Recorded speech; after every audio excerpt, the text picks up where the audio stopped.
እንደምን አደራችሁ? በቆይታችን ያልተለየን እግዚአብሔር ይመስገን ብለን ስሙን ከፍ አድርገን እንድንጠራው የረዳን ከአሕዛብ ዓለም ለይቶ በክርስትና ሕይወት ያጸናን የዛሬን ዕለት እንድናይ በዚህ በተቀደሰ ስፍራ እንዲህ ተሰብስበን ስሙን እንድንጠራው፣ እንድናከብረው፣ እንድንባረክ የረዳን የአባቶቻችን አምላክ የእኛም ጌታ የኪዳነ ምሕረት ልጅ መድኃኔዓለም ኢየሱስ ክርስቶስ ስሙ ከአጽናፈ ዓለም እስከ አጽናፈ ዓለም ከፍ ብሎ የተመሰገነ ይሁን። የጌታ እናት ንግሥቲቱ ኪዳነ ምሕረት ኢየሱስ ክርስቶስ በወደዳት ልክና መጠን ስሟ ለዘላለም የተመሰገነ ይሁን። ቅዱሳን መላእክት፣ ጻድቃን፣ ሰማዕታት ስላከበራቸው ከፍ ከፍ ያደረጋቸው መረጣቸው ጠባቂዎቻችን፣ አማላጆቻችን ስማቸው የተመሰገነ ይሁን። እንኳን አደረሳችሁ። አሜን። መድኃኔዓለም እንደ ቸርነቱ ባርኮና ጠብቆ ለብርሃነ ትንሣኤውም ለትንሣኤ ዘጉባኤውም በሰላምና በጤና ያደርሰን።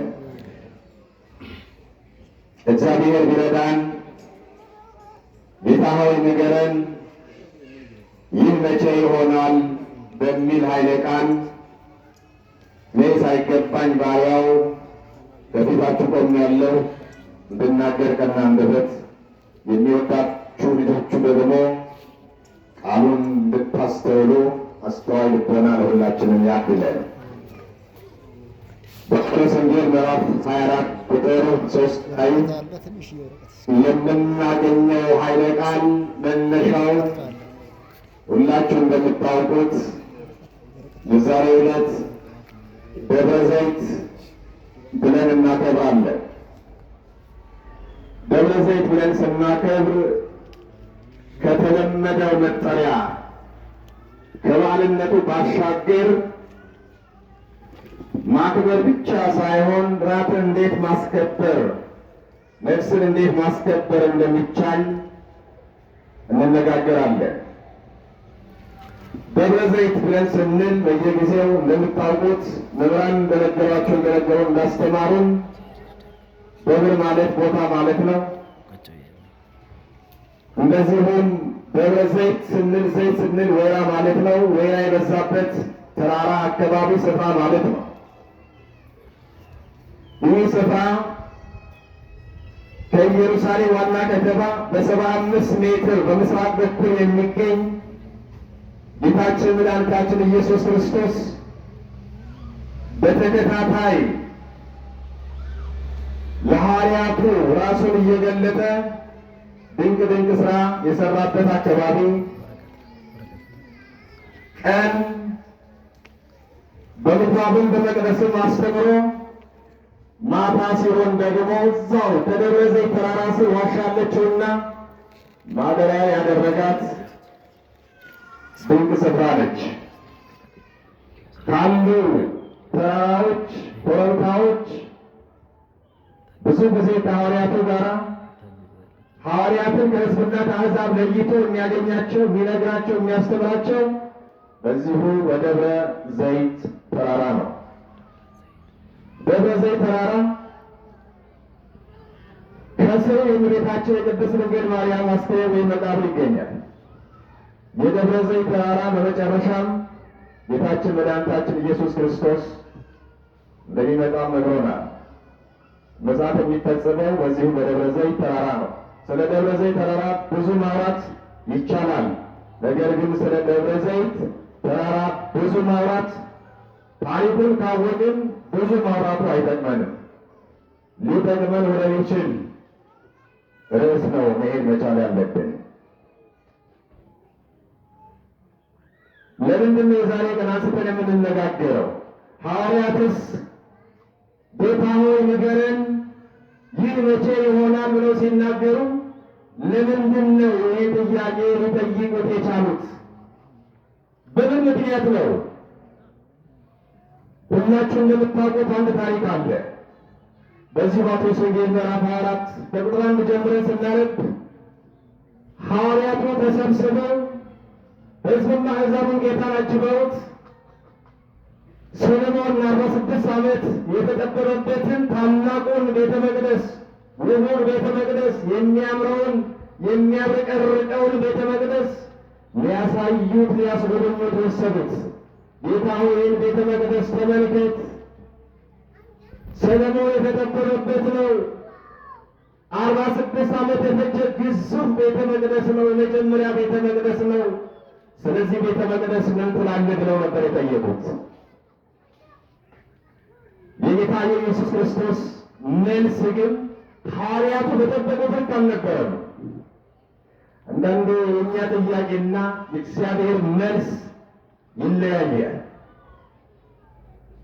የምንጠይቀው ጥያቄና ኢየሱስ ክርስቶስ የሚመልስልን መልስ የተለያየ ነው። በፈለግነው መንገድ አይደለም ምላሽ የሚሰጠን። በሌላ መልኩ ሊሆን ይችላል። ሊጠቅመን በሚችል መልክ፣ ሊረዳን በሚችል መልክ፣ ለነፍሳት ረፍት ሊሰጠን በሚችል ልክ ነው ኢየሱስ ክርስቶስ መልስ ሊሰጠን የሚችለው። ያልጠበቁት መልስ መለሰላቸው። ይህን አታድንቁ ያላቸው፣ ይህን አታድንቁ፣ በአንድ ቀን አፈርሰዋለሁ፣ በስንት ቀን እሰራዋለሁ? በ3 ቀን እሰራዋለሁ አላቸው። እንዲህ አይነት መልስ አይጠብቁም። እናንተም እኛም አንጠብቅም። አሁን ደንገጥ አሉ፣ ግራ ተጋቡ። ይሄ ብቻ አይደለም። ኢየሱስ ክርስቶስ ሌላም ቃል መናገር ጀመረ። ሞቶ እንደሚነሳ እንደሚያርግ፣ በ8ኛው ሺህ ተመልሶ እንደሚመጣ ነግሯቸዋል። ግራ ገባቸው። ሐዋርያቱ እያሰቡ እያሰላሰሉ የጠየቅነው መልስ ሌላ፣ የመለሰን የጠየቅነው ጥያቄ ሌላ፣ የተሰጠን መልስ ሌላ። ምን ማለት ነው? ሰለሞን 46 ዓመት የፈጀበትን ቤተ መቅደስ በአንድ ቀን አፈርሳለሁ ያለን ምን ማለት ነው? በ3 ቀን ደግሞ እሰራዋለሁ ገነባዋለሁ ማለት ምን ማለት ነው? ደግሞ የዓለም ፍጻሜም አለ እንዴ? ሞቼ ተነስቼ ካረኩኝ በኋላ እመጣለሁ ብሎ ሲል ምን ማለት ነው? ግራ ገብቷቸዋል። ሞያ በልብ ነውና ዝም አሉ። በስፍራው ኢየሱስ ክርስቶስን የሚከተሉት ብዙዎች ነበሩና በዛ ሰዓት ኢየሱስ ክርስቶስን አስቁመው ጥያቄ ሊጠይቁት አልፈለጉም። ቦታ አላቸው፣ ስፍራ አላቸው። ሕዝቡንም አሕዛብን ሸኝቶ ሐዋርያቱን ይዞ ደብረ ዘይት ተራራ ብዙ ጊዜ ጉዳያቸውን የሚፈጽሙት ሲጠይቁት መልስ የሚሰጣቸው በዛ በደብረ ዘይት ተራራ ላይ ነበርና ዝም አሉ። ውስጣቸው አዝነዋል። ውስጣቸው ላይ ጥያቄ ተፈጥረዋል። ወደ ደብረ ዘይት ተራራ ከወጡ በኋላ ኢየሱስ ክርስቶስ ለስም አጠራሩ ክብር ይግባውና ሕዝቡን ካሰናበተ በኋላ ሐዋርያቱ ተሰብስበው ጌታ ሆይ ንገረን፣ ይህ መቼ ይሆናል ብለው ጠየቁት። ይህ መቼ ይሆናል? ይህ መቼ ይሆናል ብለው ሲጠይቁት አንድ ጥያቄ ብቻ አልነበረም። አንደኛ ሰለሞን 46 ዓመት የተጠበበበትን ትልቁን ቤተ መቅደስ በአንድ ቀን የምታፈርሰው መቼ ነው? እንረዳዳ፣ መዶሻ እናዘጋጅ፣ የምናፈርስበትን ነገር እናመቻች፣ ንገረን መቼ ነው? እሱ ነው። ሁለተኛ በ3 ቀን ሰርተህ ትጨርሳለህ ወይ? ይህስ አብረን እንረዳለን፣ ህዝብ እናስተባብራለን፣ መቼ ነው የምትገነባው? ሌላኛው ደግሞ ሞቼ እነሳ ትለናለህ፣ በ40ኛው ቀን አደርጋለሁ፣ በመጨረሻም እመጣለሁ፣ ይህን ዓላማ አሳልፋለሁ ብለን ትለናለህ። መቼ ነው ይሄ የሚሆነው? ተይዘውታል። ኢየሱስ ክርስቶስ ሲመልስላቸው 3 አይነት መልስ ነው የሰጣቸው። አንደኛው ምላሽ በተለይ መቼ ነው ይህን ቤተ መቅደስ የምታፈርሰው የሚለው ጥያቄ ቤተ መቅደስ በቆሎ ያን ህንፃ ቤተ ክርስቲያን ሳይሆን እኔ ስለ እናንተ ስለ ህዝቡ፣ ስለ ሰው ልጆች፣ ስለ አዳም ልጆች እሞታለሁ የሚል ሌላ ዝርዝር ዋጋ ያሳስፈልገው ማለት ነው። በ3 ቀን ስራውን ያልኳችሁ 3 ቀን በከርሰ መቃብር አድሬ ሲኦል ሲያመትን አውጥቼ እነሳለሁ ማለት ነው። ሌላኛው በ8ኛው ሺህ ዓለምን ለማሳለፍ እመጣለሁ ያልኳችሁ ይሄ ይሆናል፣ እናንተ ግን ጸንታችሁ ጠብቁ ብሎ መልስ ሰጣቸው። የተጓቸው የክርስቶስ ቤተሰቦች ግን አሁን ምላሽ አግኝተዋል። ምላሽ ካገኘ በኋላ ውስጣቸው ላይ የሚመላለስ ሌላ ነገር ደግሞ አለ። በዝርዝር ነግሯቸዋል። መሸከም እስኪችሉ ድረስ ሐዋርያቱ ግራ እስኪጋቡ ድረስ እስከ ዓለም ፍጻሜ ሊሆኑ የሚችሉ ነገሮችን በዝርዝር ነግሯቸዋል። ጊዜ የወሰደበት ያ ዝርዝር ሁኔታ ነው።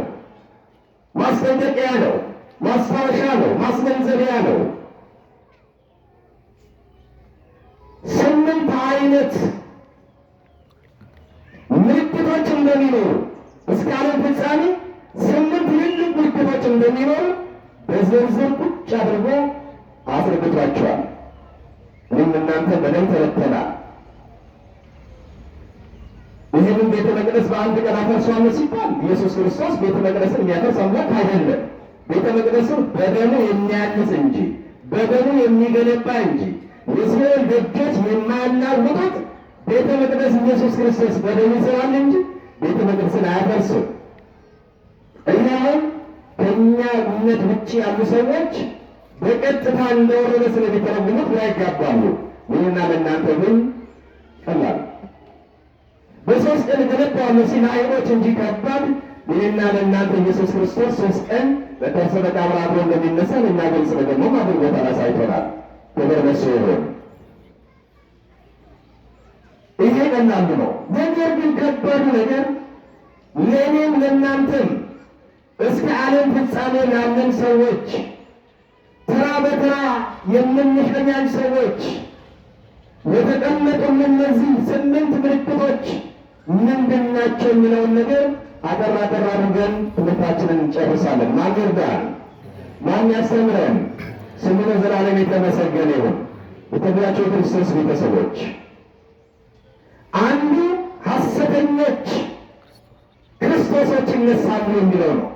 ሐሰተኞች ክርስቶሶች ተነስተዋል። በየጊዜው ይነሳሉ። ዛሬም አሉ። በአሜሪካ፣ በአውሮፓ፣ በተለያዩ የአፍሪካ ሀገራት እኔ ክርስቶስ ነኝ ብሎ እስከ ዛሬም የሚነሱ የሚንቀሳቀሱ ሰዎች አሉ። በየሶሻል ሚዲያ የምናየው የምንረዳው ሀቅ ነው። በተለይም በኢትዮጵያ በአንድ ዘመን ላይ በአፄ ልብነ ድንግል ዘመን አንድ ሐሰተኛ ክርስቶስ ተነስቶ ነበር። ይህ ሐሰተኛ ክርስቶስ ለየት የሚያደርገው 12 ሐዋርያት ናቸው የሚላቸው መርጧቸዋል። 36 ቅዱሳን አንስት እናቶችን ከእህቶችን መርጠዋል። 72 ወጣቶችንም እንደዚህ መርጦ 22 ቤተሰብ አስከትሎ ኢትዮጵያ ውስጥ መንቀሳቀስ ሲጀምር አፄ ልብነ ድንግል ማነህ አሉት። እኔ ነኝ። አንተ ማነህ? እኔ ክርስቶስ ነኝ። ክርስቶስማ ከሰማይ ሰማያት ወርዶ ከድንግል ማርያም ተወልዶ 33 ዓመት ከ3 ወር በዚህ ምድር ላይ ቆይቶ በመስቀል ስለኛ ሞቶ 3 ቀን መቃብር ቆይቶ የተነሳ ትንሣኤ ዘጉባኤን ያወጀልን በ40ኛው ቀን ወደ ሰማይ ያረገና በአባቱ ቀኝ የተቀመጠ ዳግመኛ ለፍርድ የሚመጣ እንጂ አንተ አይደለህም ብሎ አሉት። እኔ ነኝ አፄ ልብነ ድንግል እኔ ነኝ። ያኔ ነበርኩኝ እኔ ራሴ ነኝ። ያኔ ለአውሮፓና ለአሜሪካ ነው የመጣሁኝ። አሁን ግን ለአፍሪካውያን ለጥቁር ሕዝቦች አድሎ እንዳይሆን ለተለይ ደግሞ መጥቼ እንዴት ወልጄ ሕዝቡን ለማዳን ነው የመጣሁት። ሐሰተኛ ነው እሰሩት ብለው አንገቱን አስቀምጠውታል። እንደዚህ ሐሰተኛ ሆነው ሲመጡ እግዚአብሔር በአንድም በሌላ መንገድ ይቀጣቸዋል። እግዚአብሔር ሕዝቡ እንዲሰናከልበት አይፈልግም። በክቡር ደሙ የተዋጀውን ሕዝብ እንዲጠፋበት አይፈልግም። በተሳሳተ መንገድ፣ በተጭበረበረ መንገድ ይሄ ክርስቶስ ነኝ ለሚሉት እግዚአብሔር በጊዜ ያጠፋቸዋል። እንዲህ ክርስቶሶች ጠፍተዋል። ከአሁን በኋላ ደግሞ ይመጣሉ። አሁን 666 እንዴት እንደነገሰ በአገራችን በኢትዮጵያ ጭምር ቦታ ስፍራ ተሰጥቶት ምን ያህል ስራ እየሰራ እንደሆነና አብዛኛው ወጣቱ ደግሞ እየሰበሰበ ያለበት ሁኔታ ላይ ከገንዘብ ጋር ከብር ጋር ከቢዝነስ ጋር አስተሳስረውታል። ዛሬ ከዚህ ቤተክርስቲያን ውጭ የሆነ ወጣቱ ለገንዘብ ስሱ ነው። ስሜቱ ለገንዘብ ይገዛል። ገንዘብ ካሳያችሁት ይሄዳል። በቤተክርስቲያን ተቆጥቶ ያላደገ ቃለ እግዚአብሔርን ያልሰማ ያልጸና ወጣት ይሄዳል፣ ሐሰተኛ ክርስቶሶችን ይከተላል። በዚህ ሁሉ ማን ይሰውረን? ማን ያድነን? ክርስቶስ ያድነን። ሐሰተኛ ክርስቶሶች አሉ ነበሩ፣ ነገም ይነሳሉ፣ እየገፋ ይመጣል። ድንቅ ድንቅ ተአምር እያደረጉ ደግሞ በጣም ሌሎች ክርስቶሶች። ስለዚህ ክርስቲያን ሁሌ ነቅቶ መጠበቅ መቻል አለበት። በሆነውም ባልሆነውም ነገር መወናበድ የለበትም። ሁለተኛው ጦርነት ነው። ስለ ጦርነት ለእናንተ መንገር ለጠማሪ ማርዳት ነው። በተለይ በአሁኑ ወቅት ስለ ጦርነት፣ ስለ እርስ በርስ ጦርነት፣ በዓለም ላይ ስላለ ጦርነት አስቡት ክርስቶስ ቤተሰቦች። አሁን ሰሞኑ ያለውን ጦርነት ስታስቡ ስናስብ ምን ያሳስበናል? ሶስተኛ የዓለም ጦርነት ሊነሳ ይሆን ወይ የሚል ነገር አእምሯችን ላይ ይጫራል። ሶስተኛ የዓለም ጦርነት ማለት የሃይማኖት ጦርነት ነው። አሁን ትልልቅ ሀያላን ሀገራት አሜሪካ፣ እስራኤል አንድ ላይ ሆነ፣ ኢራን ብቻዋ፣ ኢራን ደግሞ መሀል ላይ ሆኖ አረብንም ትመታለች። ኢራን እምነቷ እስልምና ነው። የአረብ ሀገራት እንደምታውቋቸው ሙስሊሞች ናቸው። ኢራን አትለይም። ኢራን እስራኤልንም የአረብ ሀገራትንም በትችል አሜሪካንም አውሮፓንም እንግዲህ እንደ አቅማ ትጨረጨራለች። የእሷ መፍጨርጨር መዘዙ ለኢራናውያን ብቻ ሳይሆን ለሌላ ለዓለም ሕዝቦችም ስጋት ነው፣ ስጋት ነው። ሌሎችም በተጠንቀቅ የቆመም አሉ። ሶሻል ሚዲያ እንደምትከታተል እንደምትሰሙ ከመቼ መቼ ምን ይፈጠር ይሆን የሚል ስጋት ይኖራል። መጸለይ ያስፈልጋል። ሕፃናት እያለቁ ነው፣ እናቶች እያለቁ ነው፣ ሽማግሌዎች እያለቁ ነው። የድሮ ጦርነት በድሮ በጦርነት ጊዜ አባቶች እናቶች እንደምታውቁት አረጋውያን በጦርነቱ አይነኩ፣ ሕፃናት አይነኩ፣ እናቶች አይነኩ፣ እህቶች አይነኩ። በጦርነቱ ብዙ ጊዜ የሚጠቃው ወጣቱ ክፍል ነበር፣ ጎልማሳው ነበር። አሁን ግን የጅምላ ጦርነት ሁሉን የሚያጠፋ ሁሉም በጅምላ የሚያጠፋ ጦርነት እየተካሄደ አሳዛኝ ነው፣ ልብ ይሰብራል። አሁን ያለንበት ነባራዊ ሁኔታ ነው እየተነጋገርን ያለ ነው። ስለዚህ አንዱ የምጽአት ምልክት ጦርነት ነው የሚለውን ነገር በደንብ ማሰብ ያስፈልጋል። ሶስተኛው ረሃብ ነው። ረሃብ እንደ ኢትዮጵያ 8 ሚሊዮን ሕዝብ ለረሃብ ተጋላጭ ሆኗል። ድጋፍ ያስፈልገው፣ እርዳታ ያስፈልጋል። በዚህ ሰዓት 8 ሚሊዮን ሕዝብ ምናልባት ያለንበት አካባቢ አረንጓዴ ነው፣ ለምለም ነው፣ አልተራብንም፣ አልተጠማንም፣ አልታረዝንም፣ ድርቅ የለም በአካባቢያችን። የተወዳቸው ክርስቶስ ቤተሰቦች ወደ ሰሜኑ ጦርነት ባለበት አካባቢ የስጋት ቀጠና የሆኑ አካባቢዎች ላይ ያለው ረሃብ ብዙዎችን አፈናቅለዋል። ተሰላይታችኋል። ሕፃናትን ይዘው ረሃብ ማለት እኮ እሱ ነው። ከሰሜን የመጡ በተለያዩ ስፍራዎች የመጡ በጦርነት የተፈናቀሉ 2-3 ልጅ ይዘው በየጎዳናው በየአስፋልቱ አይታችኋል አይደል? ረሃብ ማለት እሱ ነው። የኑሮ ውድነቱ የረሃብ መንስኤ ነው። ከጊዜ ወደ ጊዜ ኢኮኖሚው እንዴት እየጋሸበ እንዴት እየሄደ እንዴት እያደገ እድገቱ በአሉታ ሳይሆን በአዎንታ ረሃብን እያመጣ እየሳበ አቅም የሌለው ሰው ቸገራል፣ ይራባል፣ ይጠማል። ስለዚህ ይህ የምጽአት ዋዜማ ላይ መሆናችንን ያመለክታል። ይህ መጽሐፍ ቅዱስ ቃል ነው። ማቴዎስ ወንጌል ምዕራፍ 24 ቁጥር 1 ጀምረን ስናነብ ይህ ሁሉ ይነግረናል። የተወደዳችሁ ቤተሰቦች ሌላው የምድር መናወጥ ነው፣ የምድር መንቀጥቀጥ ነው። በተለያዩ ሀገራት ላይ ይህ ሆኖ አልፏል። በየጊዜው እየሆነ ነው። የምድር መንቀጥቀጥ እንለዋለን እንጂ እነ ሱናሚ የመሳሰሉ ትልልቅ የአየር ብክለቶችና መዛባቶች በብዙ የአውሮፓና የአሜሪካ ሀገራት አንድን ከተማ እስኪወድም ድረስ ያጠፋው የምድር መንቀጥቀጥ በዚህ ዘመን በዚህ ወቅት እንደሚሆን በመጽሐፍ ቅዱስ በደንብ ተነግረናል። የተባችሁ የክርስቶስ ቤተሰቦች በተለይ ከ1999 ጀምሮ እስከ ዛሬ በተለያዩ ሀገራት ቅድም እንደነገርኳችሁ ይህ የመሬት መንቀጥቀጥ በሄይቲ፣ በታይዋን፣ በቱርክ፣ በቱርክስ ወዘተ ባሉ ሀገራት ላይ ትልቅ ጠባሳ ጥለው አልፈዋል። ትውልድን ገለዋል፣ ጨፍጭፈዋል። ነገ ደግሞ አይታወቅም። ምጽአቱ እየቀረበ ሲመጣ የምድር መንቀጥቀጡ ከዚያ በላይ ምድር በእውነት እንደተሸከመችንም ስትቆጣን ቁጣዋ ከባድ ነው። ማን በፊቷ ይቆማል? ምድር ላይ እንደፈለግን እንሆናለን። እንደፈለግን የትኛውን ኃጢአትን ስራባት ያለ ማይሰራ ስራ ምን አለ? ማይስ የተገኘ ነው ከሷ ከዚች ምድር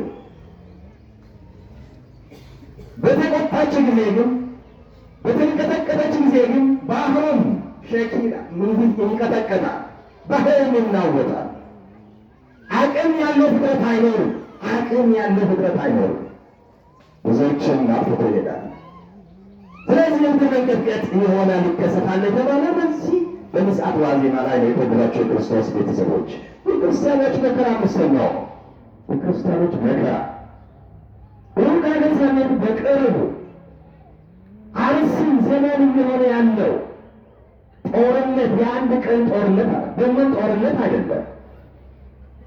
የክርስቲያኖች መከራ ነው። የጅምላ ጭፍጨፋ ነው።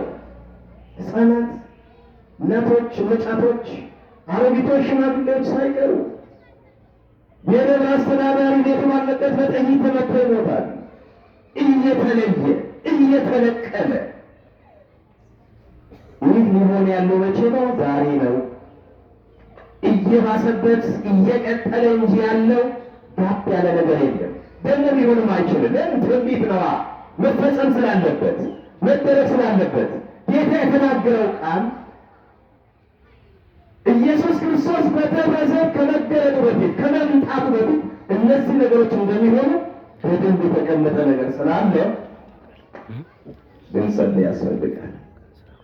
የክርስቲያኖች መከራ እኔ ብሆንስ እህቴ ብትሆንስ ወንድም ደግሞ ናቸው እንጂ ክርስቲያኖች ወንድሞቻችን፣ እህቶቻችን፣ አባቶቻችን፣ እናቶቻችን እኮ አርስም ይሆን ነገርም ይሆን የትም ይሁን ይህች ክርስቲያን ክርስቲያን ወገን ስጋ አካል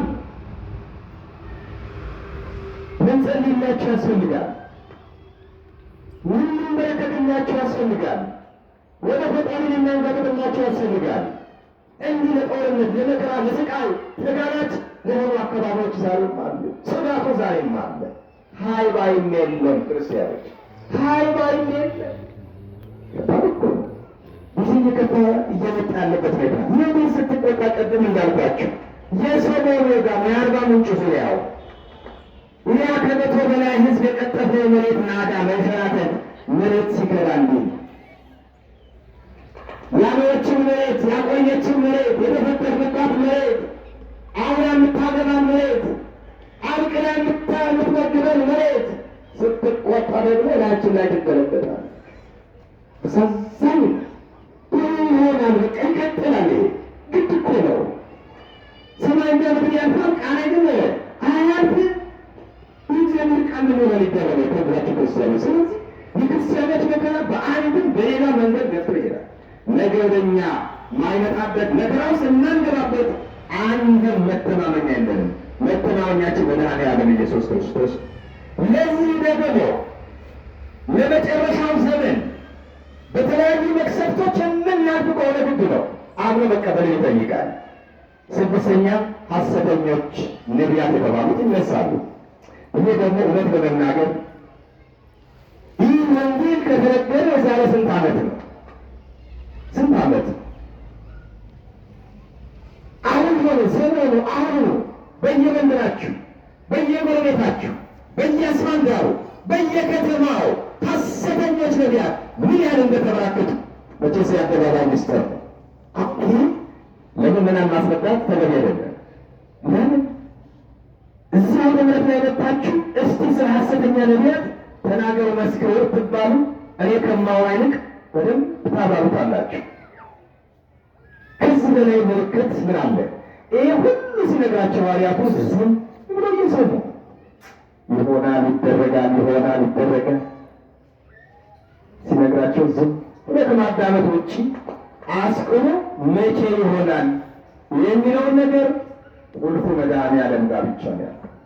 ማንም አያውቅ፣ ቅዱሳን መላእክትም አያውቁም፣ ልጅም አያውቅም። ልጅ የተባለው የሰው ልጅ እንጂ አንዳንዶቹ ኢየሱስ ክርስቶስ ልጅ የተባለው እሱ ነው፣ እሱም አያውቅም ይላሉ።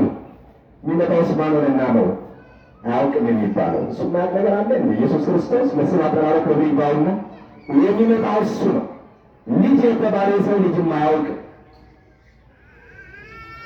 የልጅ የተሰጠው ስፍራ ከመላእክትም ከፍ ያለ ስፍራ። ለምን? ኢየሱስ ክርስቶስ ሥጋ ለብሶ የመጣው የሰው ልጅ ሥጋ ነው። ለልጅ ያለውን ክብር ከፍ ያለ ነው። የሚመጣው ሥጋ እንደለበሰ ነው ኢየሱስ ክርስቶስ። የተቸነከሩት እጆቹ እንዳሉ ነው የሚመጣው። ስለዚህ ሚስጥሩ ሌላ ነው። የሆነ ሆኖ ግን የሰው ልጅ የተባለው እኛ አናውቅም፣ አልተገለጸልንም። ስለዚህ ሐሰተኞች ነቢያት ነገም ይመጣሉ፣ በርከት ብለው ይመጣሉ፣ ዛሬም አሉ። ብዙዎችንም አስተዋል ምልክቶችን ያደርጋሉ፣ ብዙዎች ይሸወዳሉ። እኛ ግን እግዚአብሔር ወጥቶን ጸንተናል፣ እስካሁን አለን። ነገስ ይህንን ለእያንዳንዳችን የቤት ሥራ ይሆን። በእውነት ሐሰተኞች ነቢያት ከፍሬያቸውን ማወቅ ስለሚቻል ፍሬያቸውን ራሱ ስለሚያጋልጣቸው ትናንትና ነበረ፣ መንገድ ዳር ነበረ፣ አዳራሽ ሰርቶ ነበረ። የአዳራሽ የለም አፍርሶታል። እሱም የለም። ሰው ከዚህ መማር ይችላል፣ ከዚህ ማወቅ ይችላል። ሐሰተኛ ነቢያቶች መሆናቸው ኦርቶዶክስ ተዋሕዶ ቤተክርስቲያን ውስጥ በእኛ ቤተክርስቲያን ውስጥ አንድ ደስ የሚላችሁ ነገር ሐሰተኞች ነቢያቶች የሉንም። እውነት ለመናገር ሐሰተኞች ነቢያቶች የሉንም። ባህታውያን እጅግ በጣም የጸኑ ዋሻ ዘግተው የኖሩ አባቶቻችን እንኳን ድንገት በሆነ አጋጣሚ ብቅ ብለው አንዲት ቃል ተንፍሰው ይገባሉ፣ ተመልሰው ወደ ዋሻቸው ይገባሉ፣ ወደ ባታቸው ይሄዳሉ። በዚህ ታግለናል። በብዙ ነገር እኮ ታግለናል። እግዚአብሔር የተመሰገነ ይሁን። እድለኞች ነን። አንታማም በሐሰተኛ ነቢያቶች። አንዳንዶቹ ግን ህገወጥ ባህታውያን ደግሞ ህገወጦቹ ዋሻ የተፋቸው በአንድ የተፋቸው ደግሞ ይወጡና መንገስ ይዘርታቸዋላችሁ። መስቀሉን ምልክት አድርገውት፣ ቢጫ ቀሚሱን ምልክት አድርገውት ይሄ ይሆናል፣ ይሄ ይደረጋል እያሉ ሌላ ስራ የሚሰሩ አሉ። የሚሰማቸውን ወገን ስለሌለ በዚህ ብዙም ተጋላጭ አይደለም። ስለዚህ ሐሰተኛ ነቢያቶች ገና ይፈለፈላሉ፣ ገና ይመጣሉ፣ ገና ነው። ስለዚህ ጥንቃቄ ያስፈልጋል። ሰባተኛው እየጨረሱ ነው። የፍቅር መጥፋት ነው። ባለመጨረሻ የፍቅር መጥፋት፣ ሰው ፍቅር አልባ ይሆናል። የእርስ በርስ ፍቅር ይጠፋል። መነቋቆር ነው። የእርስ በርስ ጦርነት ነው። መተማማት ነው። እውነት ከጎረቤታችን ጋር ሰላም ነን። ዲያቆናት እርስ በርሳችን ሰላም ነን። ካህናቱ ጋር ሰላም ነው። ሰበካ ጉባኤ ሰላም ነው። ምዕመናን አካባቢ፣ ሰንበት ቤት አካባቢ ሰላም ነው። ከጓደኞቻችን በመስሪያ ቤት ሰላም ነን። እውነት ልባዊ ፍቅር አለ። እግዚአብሔር የሚወደው ፍቅር አለ። እውነተኛ ፍቅር አለ። ይሄ ደግሞ ተጋላጭ ያደርገናል። ያደርገናል። ራሳችን ነው ቢቻላችሁ ይላል። ከሰው ሁሉ ጋር በምን ነው? በፍቅር ኑሩ። እርስ በርሳችሁ ደግሞ አጥብቃችሁ ምን ነው? ተዋደዱ። እግዚአብሔር ቃል ነው። በዚህ ልክ አለን ወይ? መቼስ ክርስቲያኖች ጠንቃቆች ነን። እግዚአብሔር የተመሰገነ ይሁን። በተቻለ መጠን ጥንቃቄዎች ያስፈልጋል። ስሜትን ተቆጣጥረው ከአቅም በላይ የሚሆን ነገር አይሆንም። ሰው ስሜቱ ሳይቆጣጠር ሲቀር ነው፣ ትዕግስት ሲያጣ ነው ከአቅሜ በላይ ነው የሚለው። እውነት እግዚአብሔር ከእኛ ጋር ከሆነ ከአቅማችን በላይ የሚሆን ነገር የለም። የትኛው ጉዳይ ከአቅማችን በታች ነው። እግዚአብሔር ደግሞ መጥኖ ነው የሚሰጠን። ፈተናም ይሁን ሌላ ችግር ይሁን ምንም ይሁን ምን በአቅማችን ልክ እንጂ ከአቅማችን በላይ የሆነ ነገር እግዚአብሔር አይሸክምም። ትልቁ ነገር ያንን የምንቋ የምንቋቋምበት መከራውንም፣ ስደቱንም፣ ችግሩንም፣ ፍቅር ማጣቱንም፣ መገፋቱንም ሌላም ነገር ቢመጣ ትከሻ ያስፈልጋል። ትከሻ ክርስቲያን ትከሻው ጠንካራ ነው። ለነገሮች ስሜቱ ቅርብ አይደለም። በዚህ ልክ ከሆነ የእርስ በርስ ፍቅር አይጠፋም። ግን አሁን እኛ ቤተ ክርስቲያን ላይ የእርስ በርስ ፍቅር እየጠፋ ተጋላጭን የሆን እንደ ቤታችን እንዲሰብሰብ ብለን መወያየት መነጋገር ስንችል ከኛ መሀል ሾልከ ወጥተን ሚዲያ ላይ ሶሻል ሚዲያ ላይ እችስ ዛሬ በሁላችን ልቦና ውስጥ ጦርነቱ ሶሻል ሚዲያ ላይ ይሄ ምን ያሳያል? የፍቅር መጥፋትን አባቶችን ሶሻል ሚዲያ ላይ እናቶችን፣ ወጣት አገልጋዮችን ሶሻል ሚዲያ ላይ ለህዝብም ለአሕዛብም ተገላጭ ለመውጣት ይሄ እኮ ያው በዚህ ሲሞላ ይተፋል ይወጣል። አሳዛኝ። ከአሁን በኋላ ምን ይጠበቃል ነው? በዚህ ልክ ከሆነ እናታችን ሰብሳቢ ስርግም ለቤት ናትና ልጆቿን ሰብሰብ አድርጋ ለማወያየት፣ ለማነጋገር፣ ለመገሰጽም ቅርብ ናት። ሰፊ ምናውነት አለን። ትልልቅ አባቶች አሉ፣ ሊመክሩን፣ ሊገስጹን፣ ሊያስተምሩን፣ ሊቆረጥሙን። ኧረ ስንቱን ላውራ። ቤተ መቅደስ የጠፋችሁ ደግሞ ወጥቶ ሶሻል ሚዲያ ላይ ይሰጣል።